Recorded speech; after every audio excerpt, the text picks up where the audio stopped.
Hello everyone.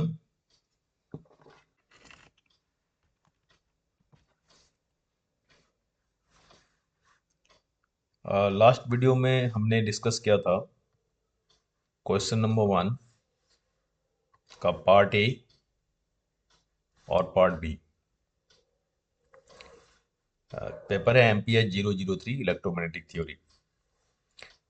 आज हम आगे देखेंगे फर्स्ट क्वेश्चन का ही पार्ट सी देखेंगे आज, ये वाला पार्ट। पहले क्वेश्चन है क्या वो देख लें। Distinguish between polar and non polar dielectrics, मतलब पोलर और नॉन पोलर डाई इलेक्ट्रिक्स को डिफ्रेंशिएट करो। और सेकंड पार्ट इस क्वेश्चन में, a dielectric block is polarised such that vector p equals to 2.2 into 10 raised to power minus 7 x I cap plus 4 j cap plus k cap coulomb per meter square। And हमें calculate करना है the bound volume charge density of the block. Clear? तो ये है हमारा question. अब इसे हम सॉल्व करने जा रहे हैं। तो पहले तो फर्स्ट पार्ट का आंसर लिखना है, distinguish between polar and non polar dielectrics. Okay, तो मैं जरा पेज चेंज कर लूँ आज।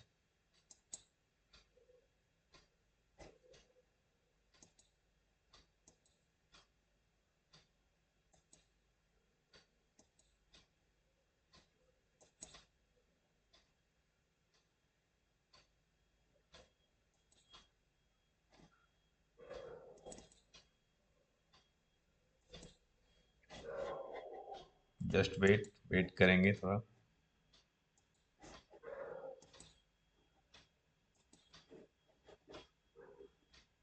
हम्म, तो क्वेश्चन देख लिया आपने। क्वेश्चन आप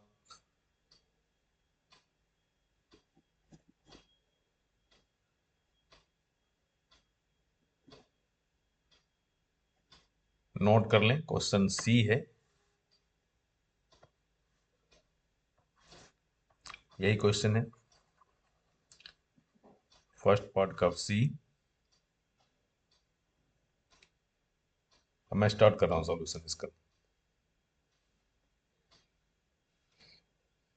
तो पहले तो हमें डिस्टिंग्विश करना है polar and non polar dielectrics के बीच। Question number 1,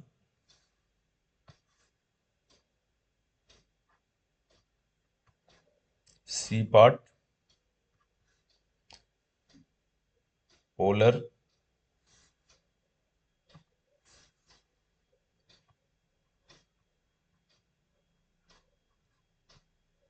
polar dielectrics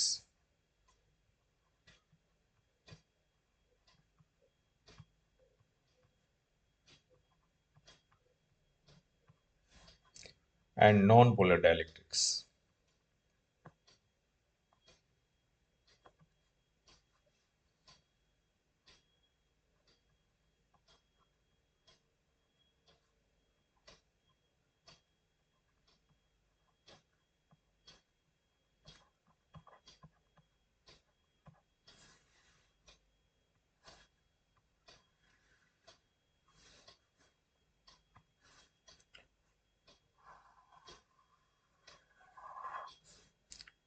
first point, polar dielectrics जो है वो पोलर मॉलिक्यूल्स का होता है। तो पोलर, फर्स्ट पॉइंट लिखिए,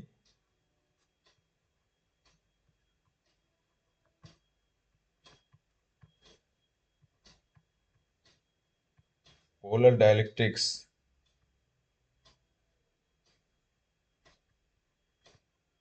made up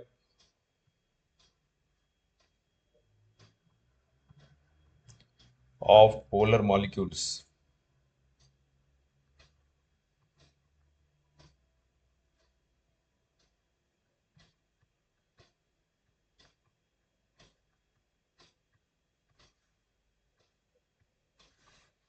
अब फर्स्ट पॉइंट नॉन पोलर में आइए।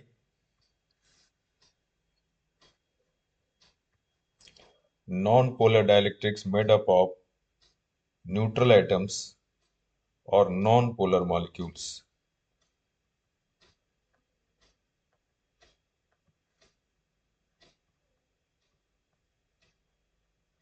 Non polar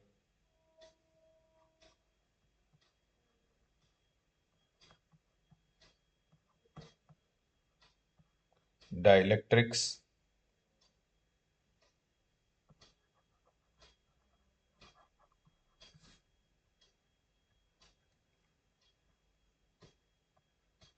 made up of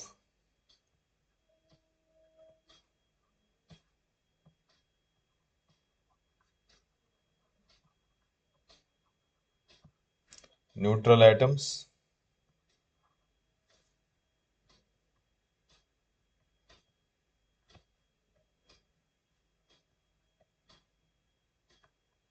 or non-polar molecules.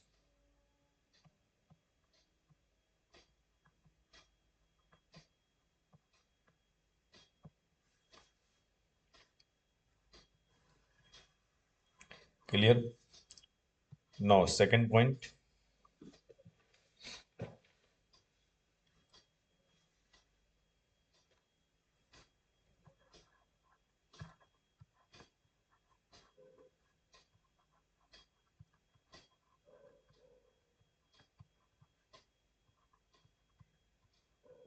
Polar dielectrics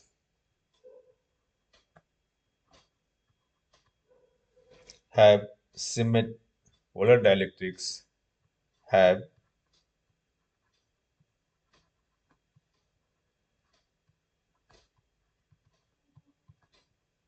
a symmetric shape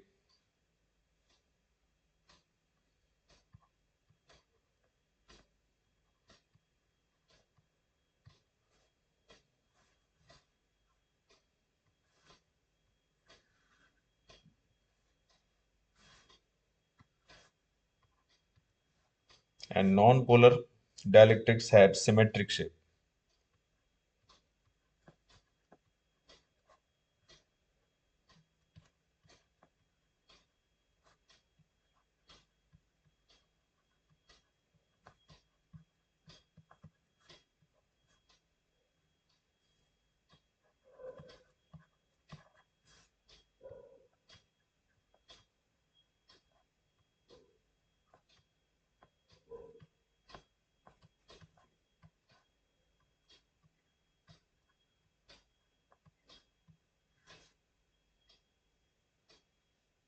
Third point,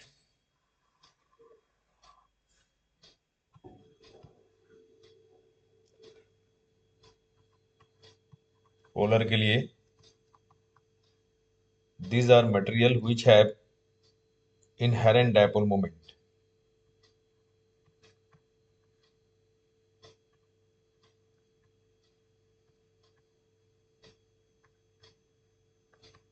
These are materials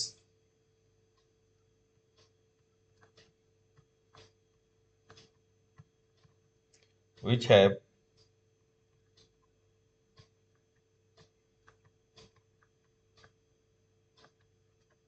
inherent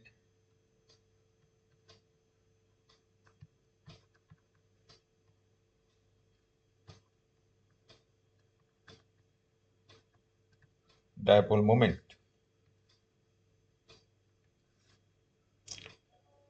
Non-polar के लिए this material do not have dipole moment.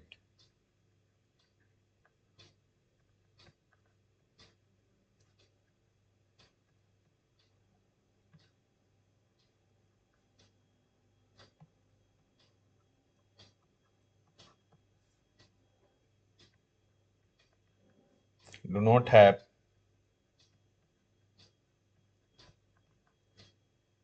dipole moment.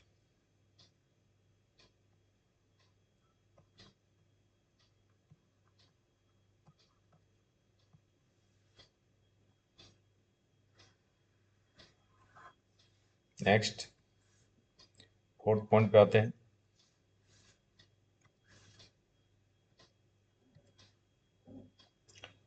Polar के लिए, these materials show the property of polarity.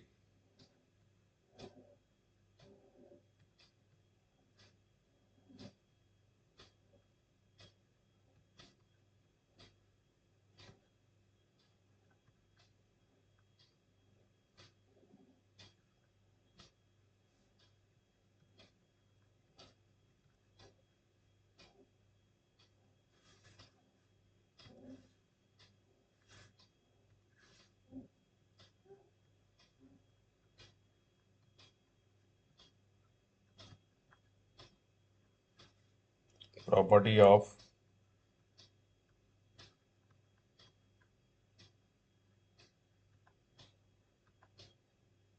polarity.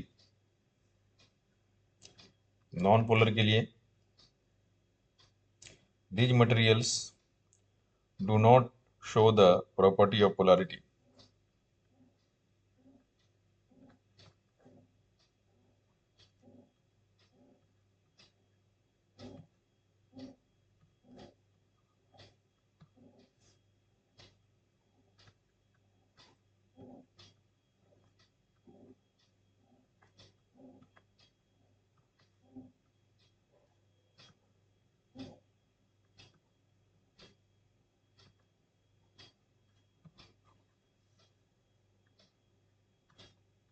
Property of polarity.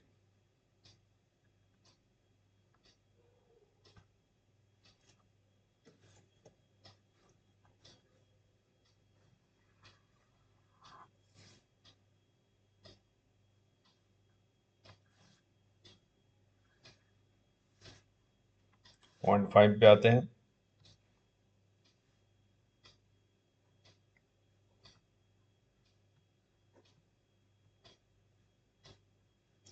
When a polar dielectric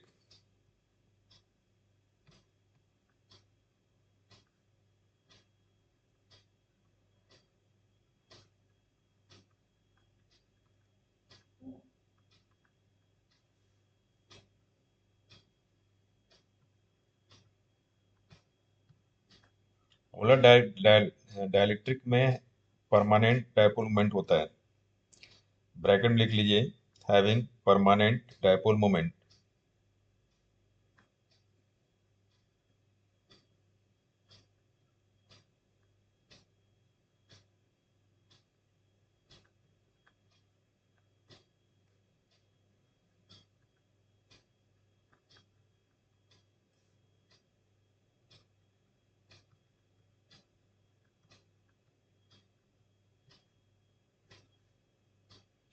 is placed in an external electric field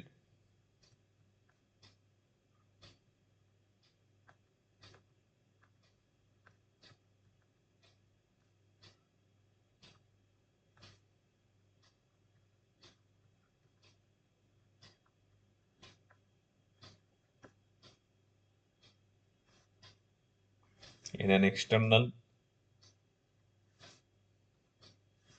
electric field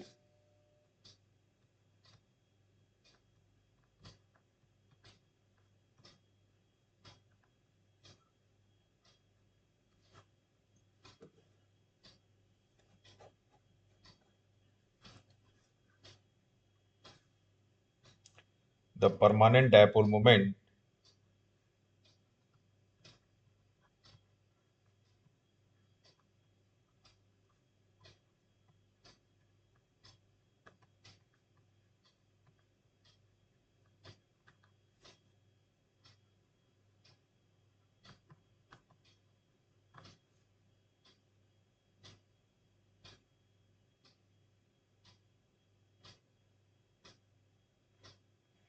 of the polar molecules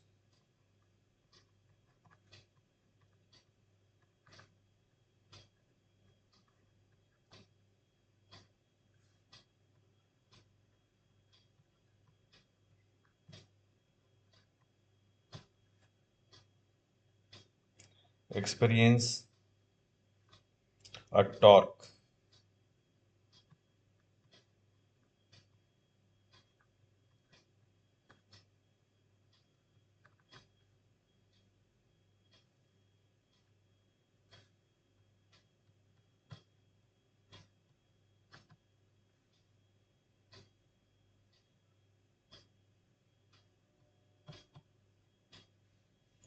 experience a torque tending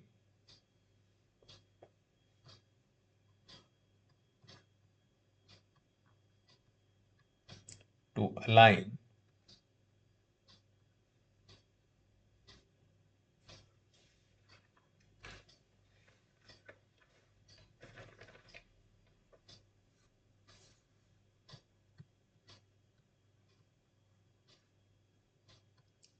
them in the direction of the electric field.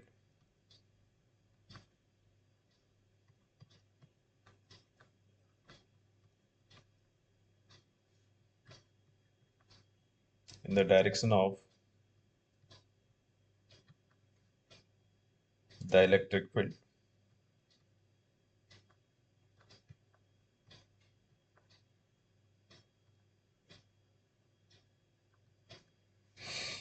ठीक है। तो देखो होता क्या है ना कि जो पोलर डाइलेक्ट्रिक्स होता है, पोलर डाइलेक्ट्रिक्स में permanent already permanent dipole moment होता है। पोलर में आप ये समझो कि पोलराइज्ड होता है पहले से, मतलब centre of mass positive charge का और नेगेटिव चार्ज का अलग अलग होता है। तो देखो माइनस से प्लस क्या होगा, डायपोल मोमेंट होगा। तो पोलर में ऑलरेडी डायपोल मोमेंट होता है, परमानेंट डायपोल मोमेंट। और जब हम इलेक्ट्रिक फील्ड में इसे रखते हैं या इलेक्ट्रिक फील्ड अप्लाई करते हैं अक्रॉस द पोलर डाइलेक्ट्रिक्स, तो जो रैंडमली ओरिएंटेड डायपोल मोमेंट होगा, डायपोल्स जो होगा रैंडमली ओरिएंटेड, उस पर टॉर्क एक्ट होगा अप्लाइड इलेक्ट्रिक फील्ड की वजह से। और वो टॉर्क क्या करेगा, रोटेट करेगा डायपोल को और अलाइन करने की टेंडेंसी रखता है in the direction of electric field, ताकि इक्विलिब्रियम में आ जाए डायपोल। ठीक है। तो जब पैरेलल हो जाएगा फील्ड के तो क्या होगा, टॉर्क जीरो हो जाएगा, इक्विलिब्रियम में आ जाएगा। तो यही टेंडेंसी होती है टॉर्क की, कि वो क्या करता है कि अलाइन करने की कोशिश करता है, अलाइन करता है किधर, in the direction of applied electric field. और फिफ्थ पॉइंट नॉन पोलर के लिए, when a non polar dielectric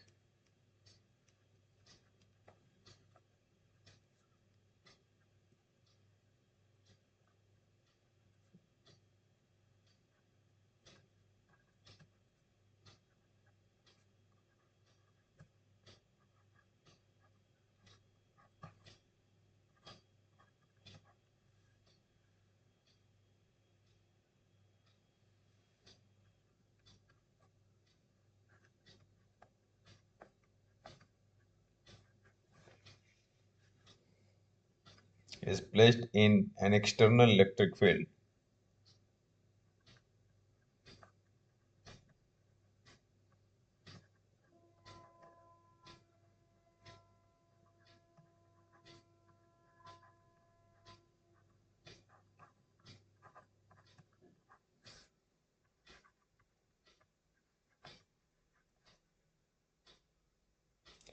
the di- the atoms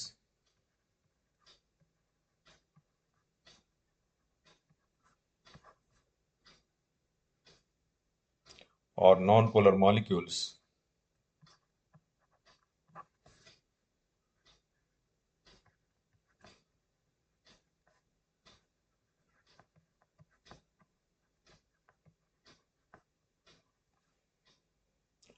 of the dielectric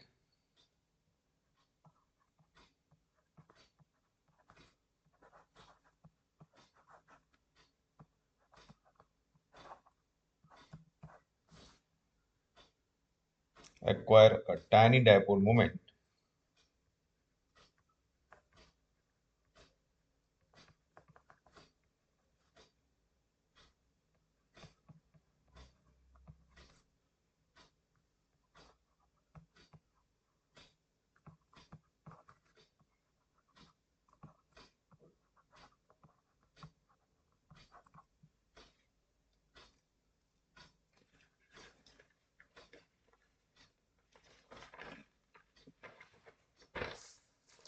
acquire a tiny dipole moment in the direction of the electric field.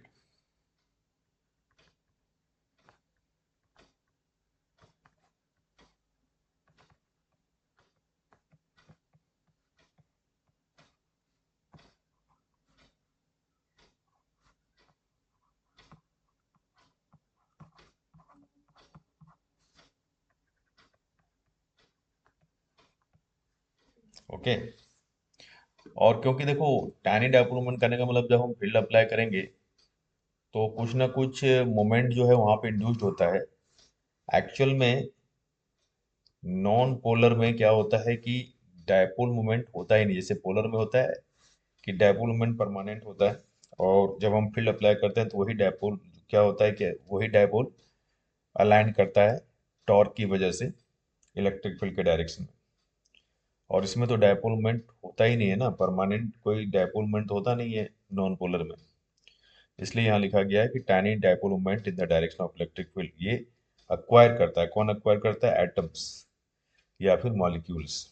ठीक है, non polar dielectric molecules. अब इसमें कुछ example लिख लेते हैं हम लोग।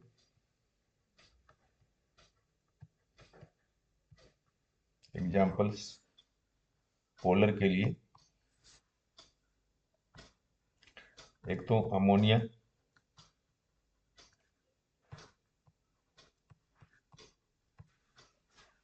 HCl,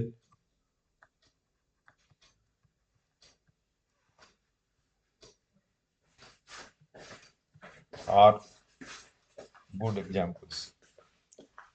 तो ये दो एग्जाम्पल्स मैंने यहाँ लिख दिया।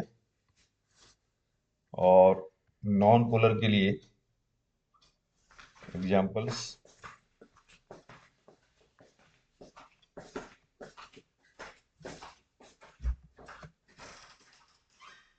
बेंजीन ले लो,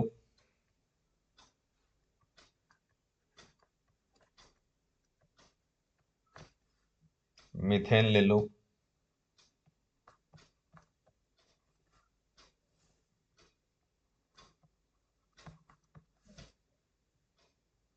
carbon dioxide are the examples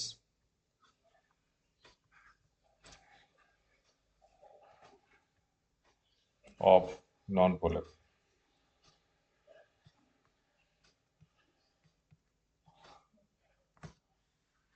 okay, तो ये इतना ये जो मैंने 5-6 पॉइंट लिख दिए हैं, ये बहुत है, इनफ है। अब इसी क्वेश्चन का जो दूसरा पार्ट था, हमें वॉल्यूम चार्ज डेंसिटी निकालना है।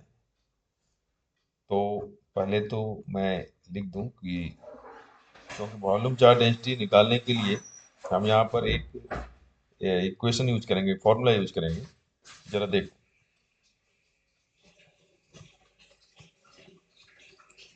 The bound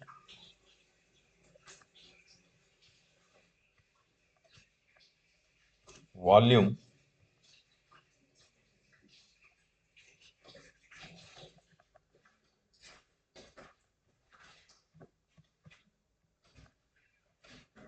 charge density, the bound volume charge density, इसे हम रिप्रेजेंट करेंगे रो बी से।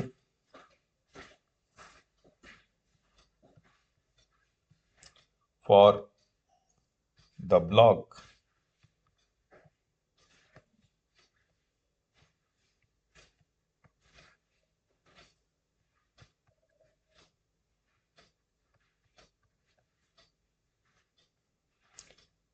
is given by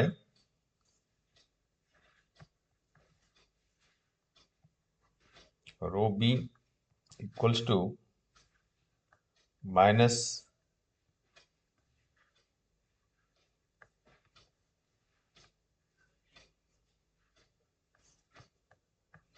gradient dot vector p minus, और ये होता है I cap del upon del X plus J cap del upon del Y plus के cap del upon del Z into question में given है। एक minute, एक गड़बड़ हो गया, ये पूरा आएगा नहीं। मैं इसे फिर से एक बार लिख रहा हूँ। थोड़ा छोटा करके, क्या गया, minus I cap del upon del X plus J cap del upon del Y plus के कैप डेल अपॉन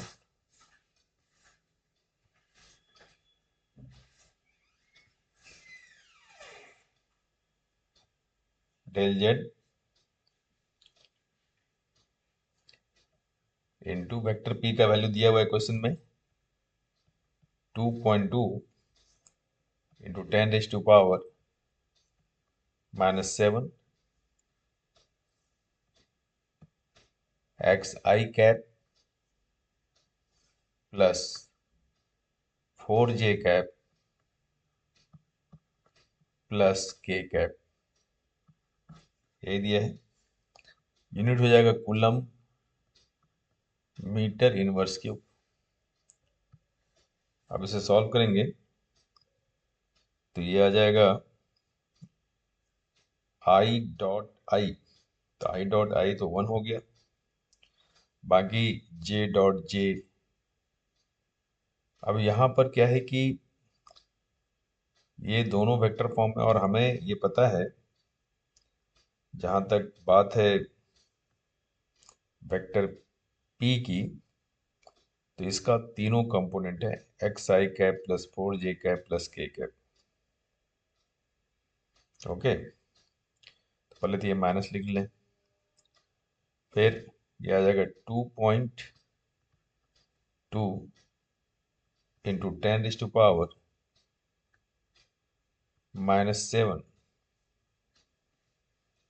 अब देखो आई डॉट आई ये तो हो गया 1, जे डॉट जे ये भी 1, के डॉट के ये भी 1, लेकिन डिफ्रेंशिएट करके लिखना है ना, पार्शियल डिफरेंशियल है, ध्यान देना। क्या है ये, पार्शियल डिफरेंशिएशन है। तो हमें ये पता ही है कि पार्शियल डिफरेंशियल में क्या करते हैं, जिसके रिस्पेक्ट में कर रहे हो डिफरेंशिएट वही वेरिएबल होगा, बाकी जो वेरिएबल होगा that will be treated as constant. तो x के रिस्पेक्ट में इसे डिफरेंशिएट करें तो x का डिफरेंशियल क्या हो जाएगा, 1, आई डॉट आई 1 हो गया, बाकी तो 4 है, के कैप है, वो सारा कांस्टेंट है तो 0 हो जाएगा उसका। और फिर अगर हम डेल अपॉन डेल वाई ये देख रहे हैं, पार्शियल डिफरेंशिएशन कर रहे हैं इसका विद रिस्पेक्ट टू वाई, तो इसमें आप देखो कि जे डॉट आई ये तो 0 हो जाएगा पहले से ही, जे डॉट जे 1 होगा, अगर मैं सिर्फ इसे देखूं तो जे डॉट जे 1 हो जाएगा, और 4 तो कांस्टेंट है, 4 का डिफरेंशिएशन क्या होगा, ऐसे भी 0 होगा 4 का डिफरेंशिएशन, और बाकी तो सारा कांस्टेंट ही है, तो कांस्टेंट का क्या हो जाएगा, 0, तो 0 कर दिए।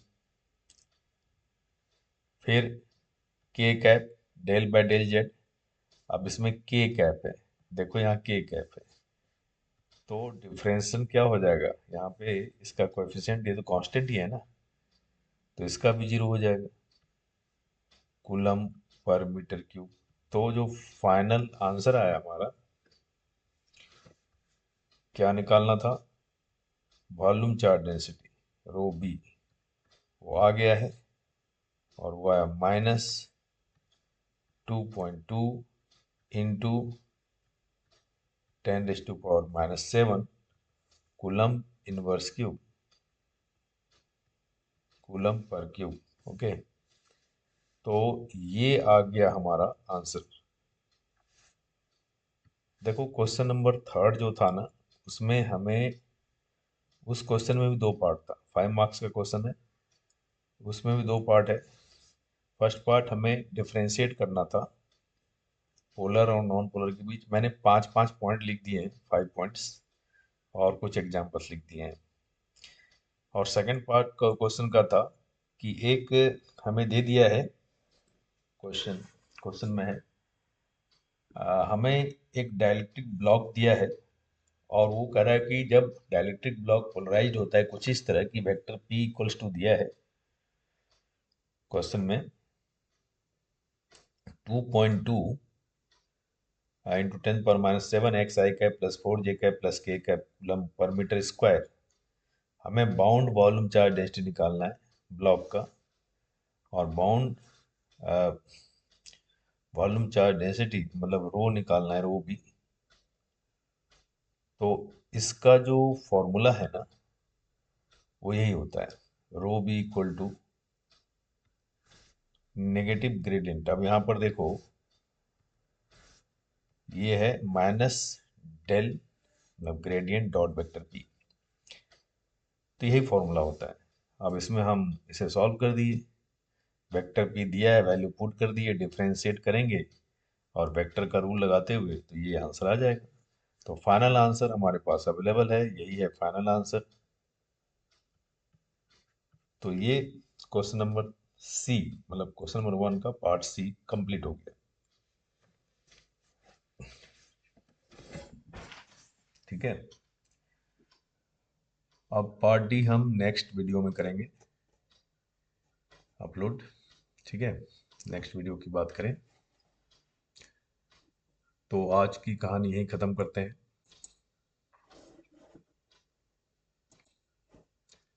Okay, thank you.